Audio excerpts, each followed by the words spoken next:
Hello, everyone. Welcome to Barca News. It is January 8th, 2025, and it's official. The court has granted Pau Victor and Dani Olmo precautionary measures or injunctions that Barcelona were looking for to register both of them. Also, Deco has fired back at Athletic Club de Bilbao, and I'm going to tell you exactly what I'm talking about. And finally, Real Betis are ready to offer Ansu Fati a 6-month loan. We have a lot to discuss, so let's begin.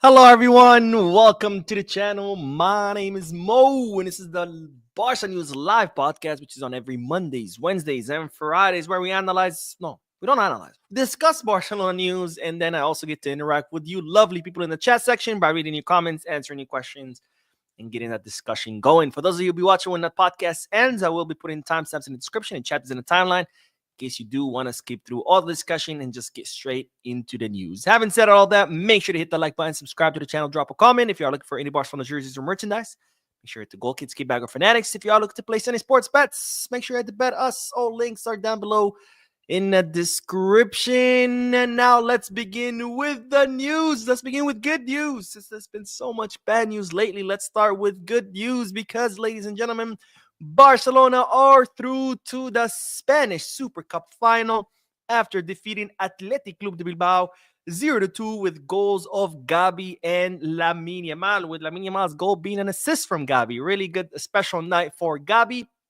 I did do, of course, a post-match live analysis. If you haven't seen it yet, make sure to watch it to hear my analysis of that semifinal of the Spanish Super Cup. Now, of course, the second semifinal will be tomorrow.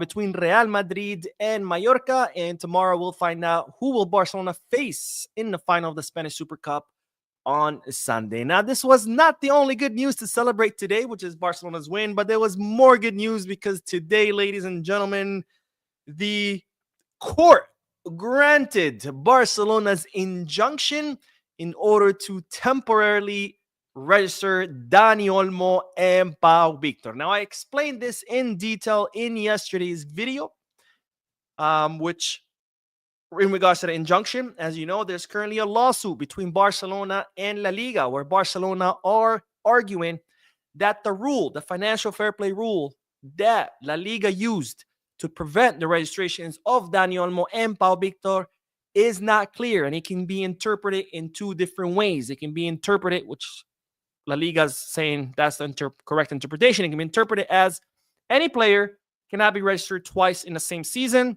Barcelona are saying no. It can also be interpreted as only the players who terminate their contract cannot then come back and be registered again during the same season. So that's currently the fight between Barcelona and La Liga. Who's right? We don't know. That's why they've gone to court. And of course, this case has to be litigated. Everybody's going to have to present their arguments, their evidence, etc. And eventually the court will decide who's right. If the court agrees with Barcelona, then Dani Olmo and Pau Victor get registered. If the court agrees with La Liga, then Pau Victor and Dani Olmo are not registered. Now, litigating a case, that takes months. What's going to happen during those 3 months until the court decides who's the winner or who is right? That's what the injunction is for. Barcelona filed for an injunction saying, hey, while we litigate this case, allow us to temporarily register Dani Olmo and Pau Victor so they can continue working. You know, they have a right to work. They have a valid contract. They are able to work. They are willing to work. They're getting paid to work. Let them work while we litigate this case. And at the end of this case, if the court says, hey, La Liga, you're right, Barcelona's wrong, then they get deregistered. But in the meantime, let them play under an injunction. And hopefully, this case will take until the end of the season, because by then it won't even matter. Because by the end of the season, if the court says, Barcelona, you're wrong, it doesn't matter.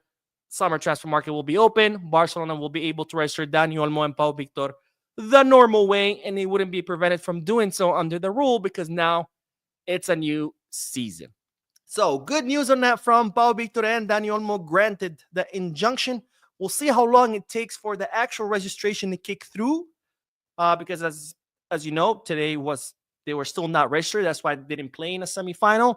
So we'll see if the registrations will come on time for the final, which again is on Sunday, and where tomorrow we'll find out whether it's going to be Real Madrid or Mallorca. Now, Hansi Flick did talk about the court granting a precautionary measure or the injunction after that win of Barcelona. Oh, and this is what Hansi Flick had to say. I am really happy for these two guys, but I am also happy for the whole team. After the information, you can see what happens in the bus. It was good. I think the whole club is very happy for this decision, for this right decision. Olmo and Victor are happy. Not only I'm happy, also they are happy. It was a good signal for us before the match because everyone wants to show also that we are a team and we win also for them. So Hansi Flick saying the word happy a million times to express that. Guess what? He is happy. But Hansi Flick happy, of course. Pau Victor happy. Olmo happy. The entire locker room happy. And, of course, the news coming at the right time, right before the match. And then, more happiness afterwards because we did beat Athletic Club de Bilbao, which I'm going to tell you in a little bit why that win is even more special once I tell you next segment about the statements they made. But really good win, both in the courtroom and also on the field. And speaking of the Spanish Super Cup, I don't know if you remember, if you saw yesterday's video, I talked about the income of that Barcelona are set to make from the Spanish Super Cup. As you know, Real Madrid and Barcelona are set to each make 6 million for their participation. Athletic Club Bilbao going to get 1.5 million for their participation. And then Mallorca will get 1 million. And I told you that might change because last year, Atletico Madrid, Real Madrid, and Barcelona each donated 200,000 to Osasuna, which was the fourth team because they also got the least amount of money. And this year, Barcelona and Madrid have done the same thing. They've donated 200,000 each to Mallorca, kind of like, to, kind of make it a little bit more fair because, in football, it's always the big clubs that go get the most money out of TV rights, which then help them to sign bigger players, which help them to stay big, while the small clubs get a little bit of money, and then they cannot grow because they get little money, but they can get more money because they're small, and it's just a vicious cycle. So Barcelona, Madrid giving up 200,000 each to Mallorca, and Barcelona getting today an extra million for making it to the final. So right now, Barcelona they would have been at 7 million, 6 for participating, plus another for the final. But since they gave up 200,000, I guess 6.8 million. If they win the final, they'll get an extra 2 million. All right, let's do the comment section. And then we're going to talk about Deco clapping back at Athletic Club de Bilbao. And once I'm done with that segment, you'll see why the win today was even more special. Not just because we make it to the final, but because, honestly, fuck Athletic Club de Bilbao. All right, let's see what everyone's saying. Michael says, Mo, the news GOAT. Thank you, my friend. You're the GOAT for watching and for your comment. And King Coddling. Yes. Wait, does that mean you coddle? That name's suspicious. I'm kidding. Waiting on the news, Mo. We're hungry. Sorry. Today I had to do the post-match live analysis afterwards. After when I usually do the podcast. That's why we're starting a little bit late. Sorry. Not a funny guy says, do you think we should sell Ronald Araujo if we get the chance to sell him? Look, if summer comes and Ronald Araujo still hasn't renewed, then yes, absolutely. Because not only because he would enter his final year, but if he hasn't renewed by then, it's because he doesn't want to renew or he's not convinced about being renewed. And at that point, he just needs to leave. Because do I want Ronald Araujo to stay? Absolutely. I think he is one of the best center backs in Europe, and I think having him on the team would be absolutely, amazing to have one of the best center backs on our team. But we cannot have players that don't want to be there. We cannot have players that have doubts about being there. So as much as I would love for Araujo to stay, if he's having doubts, there's the door. We cannot have players on the team who are not committed. Because no matter how good you are, if you're not fully committed to a team, you're not going to give your all on the field. So anyways, John Williams says, hey Mo, how are you doing? Thank you always for giving us latest Barca news going forward. I would love to see more of Wojciech Szczesny in the upcoming matches. You could see how confident he was. I agree 100%, and I talked about this in the post-match live analysis. And I really liked what I saw. I really, really liked what I saw. You could see that he's a veteran, that he has plenty of experience, that he's played at some of the biggest clubs, that he's played in some of the biggest competitions. You could see it because he was just there chilling, just confident. Like, semifinal, I don't care if it's a semifinal. I don't care if it's a debut. I don't care if it's FC Barcelona. I mean, this guy is just confident. There's no pressure on him. There's no hesitation. Every time he came out with full confidence. Not once did he look nervous, and not once did he make you feel nervous. Like, you knew, we got this. We got Szczesny. So absolutely, I would definitely want to see more of Szczesny, especially in the final. I think I would definitely put Szczesny in the final of the Spanish Super Cup. Carlos says we have to get at least 80 million for Araujo, nothing less, and send Frankie with him for free. Well, I wouldn't give up Frankie for free, but yes, I'm sick and tired of Frankie. I'm ready for him to leave. But no, his market value has dropped to 45. There's actually people in the club, within the administration, who are worried about Frankie getting minutes because they feel like every time he plays, his value dips. Like, that's crazy. That's the level we've gotten to, where usually you're worried that players are not playing. You're like, oh my God, this guy's on the bench. His value is going down because on the bench. No, with Frank, it's the opposite. It's like, oh my God, this guy, every time he steps on the pitch, his value goes down. And I mean, I'm just sick and tired of Frankie. I think Frankie needs to leave. Again, Araujo, would rather him stay. He's one of the best center backs in Europe. But if he doesn't want to stay, if he has doubts about staying, then he needs to leave too. We can't have those players on our squad. Anyways, let's do more news and then we'll do more comments. But let's talk about Deco clapping back at Athletic Club de Bilbao. Now, as you know by now, the court issued the injunction allowing temporary, this is only until the end of the case, temporary registrations of Dani Olmo and Pau Victor. And as soon as the court did that, well, the president of Athletic Club de Bilbao had the following to say. He says, I don't have much more information either, but perhaps I do draw a conclusion, and that is that we have been 8 days into the new year and we are experiencing something that is unprecedented. My friend, if you've never heard of an injunction, there's nothing unprecedented about it. It's common law. It's been around for hundreds of years. Just because you're not aware of what an injunction is, it doesn't make it unprecedented. It just means you're an idiot who doesn't know what he's talking about. So let the lawyers talk. Anyways, clubs are asked to make an effort to grow, to make our competitions bigger on the one hand, and on the other, to make efforts such as coming here to a country far away from our fans to play these matches. But then we live situations of this types that are grotesque. Apparently, an injunction is now grotesque. A situation like this cannot happen because it is very bad for Spanish football. No, my friend, you know what's bad for Spanish football? It's pathetic people like you who are more worried about what other clubs are doing rather than worrying about your own club. Because let's not forget, when Barcelona signed the Nike deal, Athletic Club, Atletico de Madrid, and Sevilla were the three clubs that called La Liga, Javier Tebas, and pressured him not to register Dani Olmo as a result of the Nike deal. So what's bad for Spanish football, my friend, is not the court within its legal right, within the confines of the law, issuing a legal injunction. That's not what's going to hurt the Spanish football. And if you don't know what an injunction is, you should probably speak to the lawyers of Athletic Club de Bilbao. I'm sure they'll be able to explain it to you. But that's not what's hurting Spanish football. Again, what's hurting Spanish football is pathetic people like you worrying more about what players Barcelona are registering versus worrying about your own club.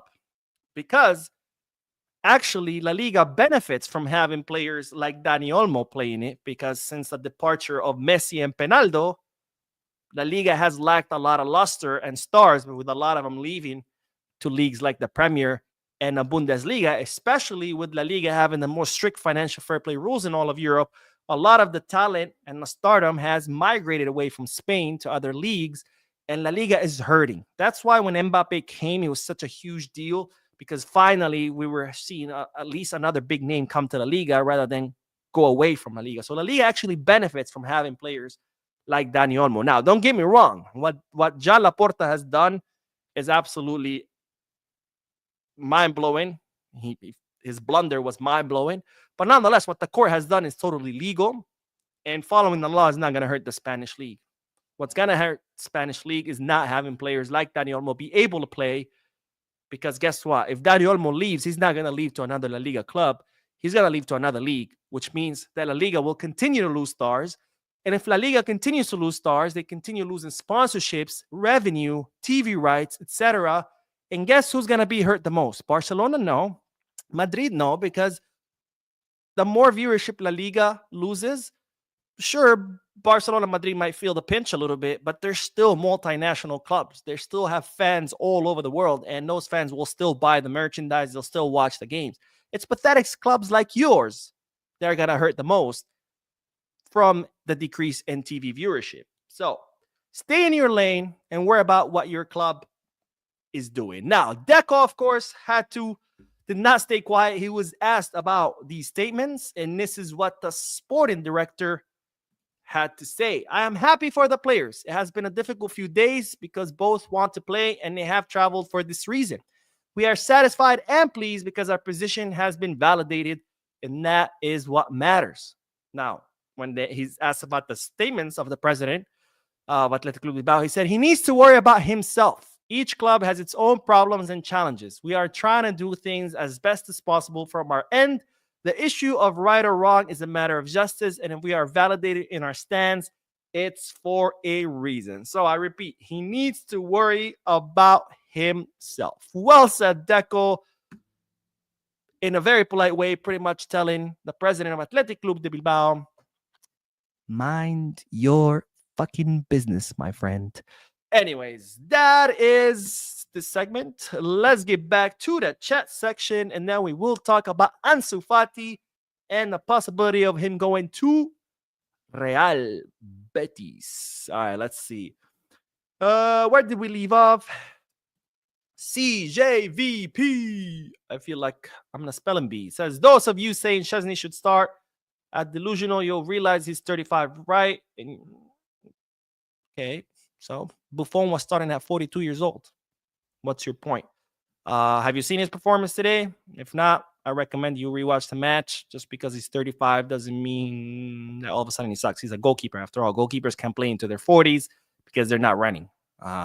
They just stand in their goal. So are we just judging players based on their age? Like, oh, you're younger, therefore you're better? Because I have news for you. Messi's 37 and he's better than 90% of 20-year-olds out there. David Blandon says, if Araujo leaves, do you think instead of hoping Todibo gets sold to get a percentage, we should bring him back at a reduced price? No, I think I would rather Todibo be sold, us cashing in on it, because, look, that door is closed. Todibo had his chance. He wasted his chance. And, it's time to look forward, now backwards. Kule767 says, Frankie has that old guard bottle job mentality in him. He needs to go. And you know what? You bring a good point. I think you're right, because the guy just acts like he just owns the locker room or the club, and he can just waltz onto the field and walk around and do whatever the hell he wants with no consequences. And he needs to be reminded that the club is way bigger than him. And if he's not willing to sacrifice for the club, or not willing to at least do his job for the club, then he needs to leave. Shahazeb says, why we selling our players to these rebel clubs? We should cut our relationship with those clubs. I agree 100%. Barcelona actually did decide to break the relationship with Sevilla, and that's why they vetoed the possible move of Ansu Fati to Sevilla, because Sevilla were very interested in him. And I agree. And I think we should do the same thing with the Athletic Club de Bilbao. No more selling them players, no more loaning them players. And the same thing with Atletico Madrid. How many players have we gifted Atletico Madrid? Suarez, Antoine Griezmann, buying them for 30, 110, however the much it was, and selling them back for 20. Why are we doing business with these clubs? We're making them rich, buying these players at inflated prices, like Sevilla, buying 60 million for Koundé, 40 for Lenglet. We're making them rich, and then we're giving away our players to them, only making them rich with money, and then making them stronger by giving them our players, and for them to turn around and do this kind of shit. Fuck them. Cut the relationship with them. No more business. They can go fuck themselves. They can go look for players somewhere else. Evan says, "Hi Mo, nice to catch the live. Can you tell me why is it now that nowadays when Lewy plays, he's always in the middle and not near the box to press and score?" That is the greatest mystery of the century, my friend, because that shit drives me crazy. Today, again, Lewy, I saw him every time the camera would show him. I think 9 out of 10 times he was in the midfield. It's like, bro, what are you doing? You are a striker. You do best when you are in the box. Stay in the freaking box. What are you doing? By the way, he was key in several build-ups and build-up of plays, which is hilarious. So I guess good job in that aspect, but that's not your job. Like, you're a striker. You're not a midfielder. Stay in a freaking box. Good job on starting a lot of plays, the build-up in a lot of plays, but that's not your job. Because what's the point of you starting the build-up if you're not there to end the play? Because Lewandowski's not fast enough to start a play and then run to the box and end it. So just stay in a box, let the midfielder start the build-up, and you finish it like you're supposed to do, because that's your job. You're a finisher. You're one of the greatest finishers of our generation. Finish. Don't start. Finish. Anyways, let's get back to the news, because we do have to talk about Ansu Fati, because Real Betis are interested in offering the player a 6-month loan. Now, it seems that Ansu Fati's chapter at Barcelona is pretty much over. I think it's pretty clear. It seemed to be over after he came back from Brighton, after that failed loan. Hansi Flick insisted that Ansu Fati stay because he wanted to try him out. He impressed at the beginning of the summer, but then he got injured and missed the rest of the preseason. Then he came back, and then he got injured again, and then he came back and then got injured again. And it seems like Hansi Flick has pretty much given up on Ansu because he has barely gotten any minutes. And honestly, I don't blame Flick. We all saw Ansu Fati when he came out against Unión Deportiva Barbastro in the Copa del Rey. I mean, if you cannot even shine against a 4th division team, how do you expect to shine against 1st division teams in La Liga or against European giants in the Champions League? It's just not happening. So I think it's clear that his chapter is over. The club wants to offload him in the summer. Sevilla were very interested in him because, their coach is Garcia Pimienta, which is Ansu Fati's former coach in the academy and at Barca Athletic. But of course, Barcelona have vetoed that move because of what Sevilla have done, right? Sevilla was one of the few clubs alongside Real Madrid that filed their own complaint against Barcelona for the Negreira case, even though there's no evidence of anything. Sevilla was the one who boycotted going to the luncheon with Laporta and going to the presidential box 2 seasons in a row because of the Negreira case. Sevilla was one of the clubs that put pressure on Javier Tebas not to register Olmo because of the Nike deal. Barcelona have said, you know what? Fuck you. We're done with you. So they vetoed a move to Ansu Fati, but it looks like Ansu Fati could still go to Sevilla, the city, not the club, because Real Betis are now interested in offering Ansu Fati a 6-month loan until the end of the season. And honestly, I think this would be a great opportunity for Ansu. I think Ansu just needs to go away from Barcelona, and I don't mean it in a bad or disrespectful way.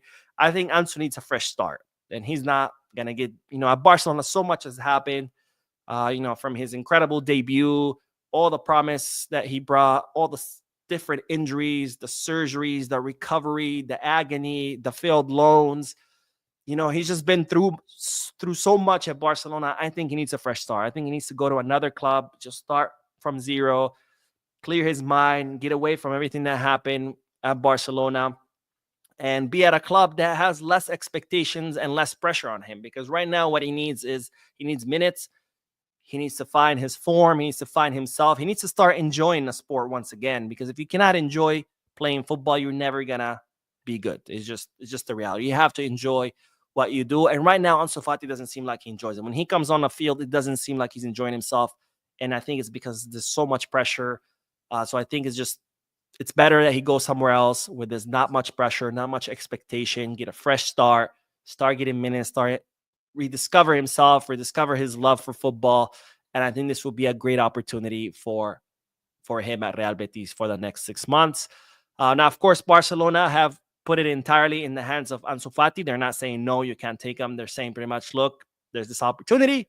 You decide if you want to go, that's fine. If you want to stay, that's fine. It's completely up to you. We'll see what the player will do, but it seems that he also has interest from other clubs, not just Sevilla and Real Betis, but also Girona and Valencia. Anyways, let's get back to the comment section, and then we will talk about Barcelona's shock at the ban that Vinicius received, which at this point, I don't know why they're shocked. At this point, pretty much expected. Evan says, hi, Mo. Nice to catch you live. Can you? Oh, wait. That's the last comment I did. Sorry. SA says, Ansu, sell with buyback. No, I think we're done with Ansu. No buyback. Just sell him. Henry says, we should sell Ansu permanently. The guy is finished. I mean, hopefully he's not finished. But yes, I do agree. We need to, it's just over. He's had plenty of chances. Doesn't look like he's going to get back to his old form. Maybe he will. Remember, he's still pretty young. We forget that he's only 21. So he's still, technically speaking, growing as a footballer. And he's still physiologically speaking. His body has not fully developed. Like we usually, once we hit our, like players, when they hit their prime, it's not just around 25, 26. It's not just their football prime. It's their physical prime too. Any human reaches their prime at that age. That's when your bones are done growing, your ligaments are done growing, your cartilage is done growing. So technically, Ansu Fati is still growing, both physiologically speaking, biologically speaking, and as an athlete, as a footballer. So who knows? Maybe he will find his form eventually. But guess what? We just cannot sit and wait. We've waited long enough. We just cannot keep waiting because this is FC Barcelona. It's one of the biggest clubs in the world. We need the players to be able to perform, the players that we have. We cannot just be like, all right, we'll wait for you for the next 2-3 years. We'll see. We just can't do that. We can't afford that. So hopefully he's not finished, for the sake of the player. But I do agree. I think his chapter at Barcelona is over. Bojan says, wow, Bojan Krkic taking the time from his job as a Barcelona, as part of the board of Barcelona, to comment. Thank you, Bojan, and thank you for all the work you do. Says the problem is not that Lewa is not near the box. The problem is Lewa starting at all since November. You is useless, missing sitters every match. No, the problem is that he stays at the box, in the middle, sorry, and doesn't stay at the box because today he only had one chance and he missed it, and that's fine. I mean, most strikers convert about 20 to 25% of the chances they get. But that's the problem. If you're not in the box and you only get one and you miss it, then that's it. But if you stay in the box and you get 5-6 chances, eventually one of them or two of them are going to go in. But you have to be in the box to get those chances to begin with. But if you're always in the midfield, you can't score from the midfield. Or at least Lewy can't score from the midfield. He's not that kind of striker that can score from the midfield. But so please, for the love of God, stay in a freaking box. All right, one more. SA says, Ansu equals Sevilla or Porto or Ajax with buyback because his talent was tremendous. I fear he comes back. Again, I think that chapter is over. But anyways, let's do the last bit of news and then we will do more comments because Barcelona are shocked, and also there's a little bit of uproar within the club and all across La Liga after La Liga decided to only issue a 2-match ban for Vinicius Jr. after his incident in the Valencia match where he pretty much pushed Valencia's goalkeeper, as you can see, by putting his hands on his face, pushing him down. He received a red card. Shocking, by the way, that he received a red card to begin with. And then he ended up getting only a 2-match ban. Now, under these circumstances, under the rules mandate that an incident like this that involves physical violence against another player, you putting your hands on a player, the rules require a 4 to 12 match ban. That's per the rules. And yet, Vinicius only got 2. So not only is he getting an incredibly light sentence, he's getting a sentence that's not even under the rules, that violate the rules, that go against the rules, because the minimum is 4. Had he gotten 4 and we're like, yeah, that's a little light, fine, but it's still within the confines of the rules because it says 4 to 12. No, he's not only getting a light sentence, he's getting a sentence that actually goes against the rules because it's 2 and the minimum it should be 4. Now, not only is he getting off by easy because he's getting less than what he's supposed to get, we're forgetting that Vinicius also, after he received the red card, he went after the ref. And his teammates had to hold him back. That alone deserves another 4 to 12 match ban, not to mention the initial foul that he committed on Valencia's goalkeeper. So the fact that he only got 2 match ban is absolutely disgusting. But at this point, not surprising. Now, of course, this has caused outrage within the club. Why? Not because it's Real Madrid, but because there's definitely a different standard for punishing Real Madrid players, because we can't forget this. Lewandowski touched his nose and he got a 3-match ban. Didn't hurt anyone.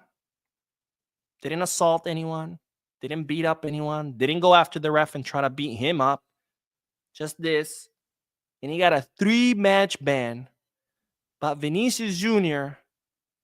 puts his hands on a goalkeeper's face, pushes him down, goes after the referee, where his teammates have to hold him back. He gets 2 fucking match bans. This is absolutely insane. Again, La Liga sending the same message that it's better to assault a player than it is to touch your nose. If you assault a player, that's okay. That's fine. Punch him, whatever. Put ice on it, it goes away. But touching your nose, how dare you? Touch your fucking nose? Are you kidding me? How dare you do that, bro? You're getting 3-match ban. Oh, you slapped another player? That's okay. He'll get over it, right? Because, it's MMA after all. Oh, no, wait, it's football. Wrong sport. And that's not the first time. That's what's crazy about this. Because, remember this? Vinicius Jr. slapping Hugo Duro. Not only did he not get here, at least it wasn't even a reduced here. He didn't even get a match ban at all. He got a red card, and then they reversed the red card, and he didn't serve a single day of suspension. Remember Valverde? He punched Alex Baena after the match. Nothing. Not a single suspension. And I remember this. Now, this wasn't the Champions League, but grabbed his neck, pushed him down. And this is the guy that was crying on the mic about racism and saying, I just want to play football. This apparently is what Vinicius Jr. considers as playing football. Attacking players,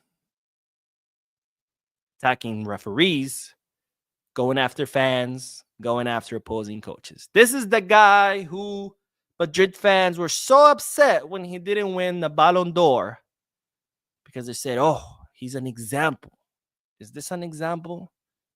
Sorry, but I would never want my kids to behave like this. It's absolutely disgusting. But at this point, it's not really shocking at all. It was expected. I'm surprised he even got a 2-match ban. I'm surprised he even got a red card. I'm surprised they didn't give him a yellow card for what he did. And then they want to tell you that this is Negreira's league, that it's Barcelona who gets favored by referees. Proof is in the puddings, ladies and gentlemen. Anyways, let's get back to the comment section. Let's see, where did we leave off? CJ VP says, do you think this midfield 3 should be our best going forward? Gabi should start over Olmo, even if registered. I think it depends on the match. I think Olmo and Gabi bring 2 different things.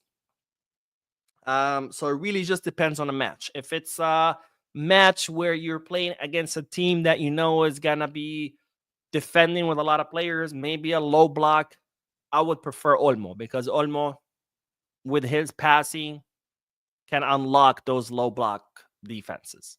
If it's a match where you know it's going to be high intensity, like today's match against Athletic Club Bilbao, it's a team that likes to press, a team that likes to attack a lot, then you would want someone more like Gabi because he has that warrior in him that is constantly pressing. It's a great way to counter another team that also likes to press, because if there's anyone that's better than pressing than Gabi, there isn't. Honestly, there isn't anyone that's better pressing Gabi. Gabi will run and sprint and press until his legs fall off.